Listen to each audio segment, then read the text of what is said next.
Good Monday morning, everyone. It's April 7th, and I'm Chris Allen here on the 270 weather. Yeah, 270 weather. I almost forgot the name there for a second. It is weather for the 270 area code and beyond. Good morning, Monday morning. Whew. Yeah, you can tell it's a Monday, April the 7th. So I spent a lot of time yesterday uh, going out and just surveying a lot of the storm damage, and I want to show you a little bit of that because I don't think it's gotten used that much on television. So I'm going to go to my video archives here, and I'm going to try to pull some of this up where you can see it. Let me go to that screen. Yeah, there we go. Okay, I'm just going to pull up a couple of things at a time here. Uh, this, let me pull that one up. So this video is from the Moorhead Road area. That's in the southern end of the county. As you can see, the water covering the roadway there, and uh, I believe that's an old vehicle that's just sitting there on the left hand side of the screen. I don't think that's a like a vehicle that just got flooded for all of a sudden, but it did go into, as you can see further to the left of that vehicle, I mean, just right up to the front yard. This is like in the 1600 block of Moorhead Road. So yeah, it came up that high. Oh, here's a video that's been getting, I mean, it's been on several news networks and has gotten shared a lot. I've had different places ask me for permission. This is the sinkhole that's in Fountain Trace subdivision. Look at that. It's, of course, where a drainage pipe went across the roadway there, but you can tell that because of the water inside that pipe, I guess the pipe broke, that it caused all of that. That's about a 20 to 30-foot sinkhole right in the middle of the road. So they've got that blocked off in that subdivision. But imagine just running up on that or driving over it, um, and then thankfully, nobody fell in. But that's a massive hole. That's going to take a while to get that taken care of. They're going to have to they're going to have to do new pipe in there, new tile, new everything, and fill that in. But my goodness, isn't that crazy? I was afraid to get too close. That's as close as I wanted to get because I was like, holy cow, if this thing wants to give way a little bit more, then I'm down in there. So let's see. Let me go here. Now this is South Oak subdivision. This is off Rich Pond Plano Road. Why is it buffering on me there? It didn't want to play the whole thing. Oh, there it goes. So there's Rich Pond Plano Road 242 just off of Nashville Road. And this is a fairly new subdivision. But look at the water. I mean, it's coming right up to the houses. I don't think those fences are going to hold anything back. That's just crazy. So here's another one of those subdivisions that we've seen lately where this is not a good thing. This is really bad. Speaking of, here's one. This is off of Murphy Road, again, southern Warren County. This is, what is the name of that drive? Anyway, this is off Murphy Road, and the house to the right is being threatened by the high water, but look at these, and these are brand new houses that have unoccupied, just been built, and they're for sale. There's a for sale sign, as you see, as it pans again to the left, right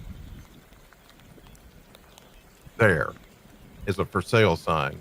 Two houses next together that are, you know, floodwaters. That's just amazing. Here is that same, this is from the different angle from the other side of the water. And yeah, impassable during high water, but you can see across the way, those two houses are on the right. Brand new houses, just been built for sale that have flooding. That's, yeah, I know. Isn't that crazy? Oh, I have a close up of that. Let me show you this. Yeah, there we go. Yeah, there we go. Look at it. Look at the high water sign. And right behind it is a for sale sign. And that house right there to your right, and the one behind it, and there's another one to the right of it, brand new.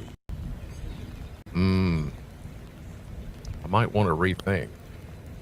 And I told my wife this. I said, when I was out looking at this stuff yesterday, I was like, um, this kind of flooding lets you know if you're looking for a new house, maybe where not to move. Just saying. Now, this is Weatherstone subdivision off Russellville Road. And you can see the water's up to the foundation and in the garage of that first house. And you see the gravel road, they've had to build that uh, just so people can get in and out of the subdivision. Let me show you another angle here. Look at that. This is Weatherstone again. I mean, what do you do? I mean, the house is not flooded, but it's just about there.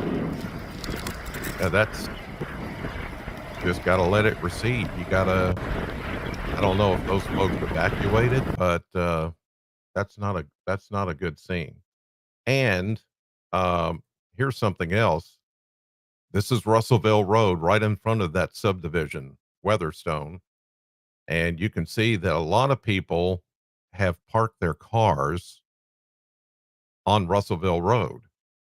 They just have their cars parked there so that they can walk to get access to their vehicles when they've got to go to work. That's that's looking toward Auburn. Yeah, well, Roxville. And then look at that. Isn't that crazy? There's the temporary road that they built. Contractors have had to come in and build all that. So I got a ton of stuff yesterday that just really blew my mind as to the scope of all of this flooding. It when if you'll recall, back at the beginning of the week, I used the words historic, life-threatening, and catastrophic. We've met all three of those, the criteria for all three. And that's just a little bit of what we've been seeing. That's just a little taste. I know some of you have had some flooding that you've been dealing with. It's not pretty. You've had things ruined. You've had your life changed. Um, gosh, man, I feel for you. The cleanup is just going to, and here's the thing, it's going to take the rest of April, in some cases, the rest of this month, just to clean things up and get things back to order. And even then, along the rivers, in the streams, it's going to take a lot longer than that. We're going into May. We'll be going into May in some places trying to clean up from the floods. Here's a look at radar this morning, and thankfully, for the first time in a long time, we are completely clean and clear of rainfall. Yesterday, we had a little bit left over on the backside of that system, but you can see the system is now over in the Carolinas and down into Georgia. There's severe weather going on around Atlanta, Georgia this morning, even a couple of tornadoes. So they're getting the rough stuff this morning, but it's gone for us. Should stay gone for a long time. That's one of those. This has been one of those generational type storms that happen every 20 to 30 years. Um, you know, uh, my goodness. Let's look at the Kentucky Mesonet network, and we're seeing some much colder air, which is also something now we've got to deal with. Will all this water freeze over? Well, I don't know if it'll freeze, but some of it could turn a little icy tonight and tomorrow night. I mean, look at the temperatures right now. We've got some upper 30s here at just after 8 o'clock Central Time this morning, this Monday morning. Upper 30s to the east, low 40s here in the central, and even low 40s back to the west. Yeah, nuts. Wind is now coming out of the north. That's one of the reasons why it's so cold. That north wind is going to be with us today, tonight, tomorrow. It'll be a little breezy at times. It's not so bad right now, 5 to 10. Um, a breeze at 10 to 15, but that's it. But it's a north wind, which means it's going to be cold. And as the skies clear up tonight, actually, we'll see a little bit of clearing, already seeing it back to the west. We'll see some sunshine today, later, but it's not going to be warm. Not at all. North wind does not mean warmer. So there is a freeze warning in effect for the area tonight because of the cold temperatures. Some of you will get down into the upper 20s. Rainfall since most of it stopped before midnight, except to the east of us. But again, just to review, past 20, we picked up during the day yesterday some leftover moisture, a quarter inch. I don't see anything higher than that. Most everybody picked up about a quarter inch or so, lighter amounts back into Western Kentucky. But you can go back 48 hours, that's 2 days, and you see that's just a part of everything that happened. Yeah. So 3 day total, actually four. And if you want to say almost 5 day total, almost 11 inches of rain in Bowling Green. 15 once you get up here into Grayson County, Ohio, Muhlenberg, even Butler County. There's a swath right through there that had more than a foot of rain through this entire event starting last Wednesday, April 2nd. So it is historic and it's going to go in the record books. Um, and unfortunately, there have been a few fatalities in the state of Kentucky and elsewhere because of the heavy rain. Um, mm, mm, mm. That's just it's just a tragedy. It really is. But I think if we didn't likely highlight the threat beforehand, I think there could have been a lot more people that could have perished because of this. I think a lot of people knew that their home could flood, got out, and they got to higher ground. A lot of you've done really, really well avoiding the barricades, although there were some, heard about some yesterday at church, about people that they knew somebody that drove through and car got stuck and stalled and they had to be rescued. Here's a look at the satellite view, high res satellite on this Monday morning at 8:07. And you can see here's Bowling Green. Those are the clouds that are with us right now. But look back to the west, breaks in the clouds and sunshine. There's actually sunshine. A bit longer, but sunshine. Things are going to clear up. Gray sky going away. It's about time. I've forgotten what the sunshine looks like. In fact, I forgot to go to the Plano cam. Let's go to the Plano cam. Oh, let's see. Oh, it's cloudy. Still cloudy. So there we go. That's a live view from my house looking down the street, across and down the street here in Plano, and it's cloudy. So yeah. Okay. I just wanted to get a view of that just to see because I didn't go to that first thing this morning. So there you go. Okay, but sunshine is coming. It's on the way. Here's a look at the maps this morning. And there's our system finally moving away. Get on out of here, as my grandpa used to say. Get on out of here. An old dog would come up that wasn't a dog in the neighborhood. It was a stray. Back then it was, you didn't go, oh, look, a stray dog, and you cuddled it and pet it. You didn't know if it had rabies or ticks or whatever. So back in the day, it was like, get on out of here.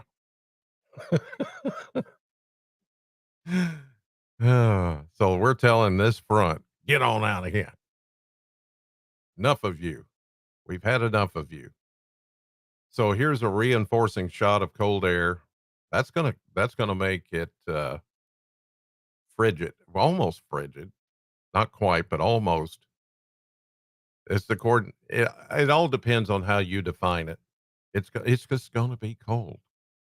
Freeze warning tonight.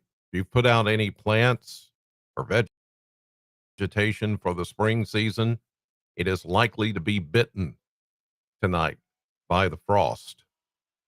Tomorrow night too, because they settle in here and look at that. That's snow. Snow over central Indiana by tomorrow morning. Isn't that crazy? But then high pressure takes over. Yeah, it's going to be next few days with highs only in the 50s, lows in the upper 20s to around 30. But then here we go into Tuesday afternoon. Big ridge of high pressure begins to build. There is a front to the west, but it's going to be more of a warm front. And out ahead of it, there is some moisture, nothing to really affect us, but we will get some increasing clouds and it will be warmer on Wednesdays. We get back into the mid 60s. That's where we're supposed to be this time of the year. Then by Thursday, we will see some showers. Really, there's not going to be enough rain on Thursday to add to river flooding. It's not going to be much at all. This is a fast moving system. It's not going to be like the last one where it comes in and just parks. See, it moves out real quick. By Friday morning, it's over. It's done. So whatever raindrops we get is not going to change the numbers or add to the flood or any of that. Here's Saturday. We see sunshine, everything looking good, and we're in the 60s, even getting closer to 70 by Sunday. Let me show you those numbers with the model blender. And the model blender does give us some hope of some warmer temperatures, but here at first, not so much.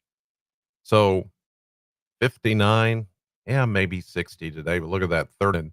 Here's the thing, some of you will be like 28, 29, 30 tonight. Same for tomorrow. So freezing below freezers tonight and tomorrow night. As mentioned, mid 60s, near 70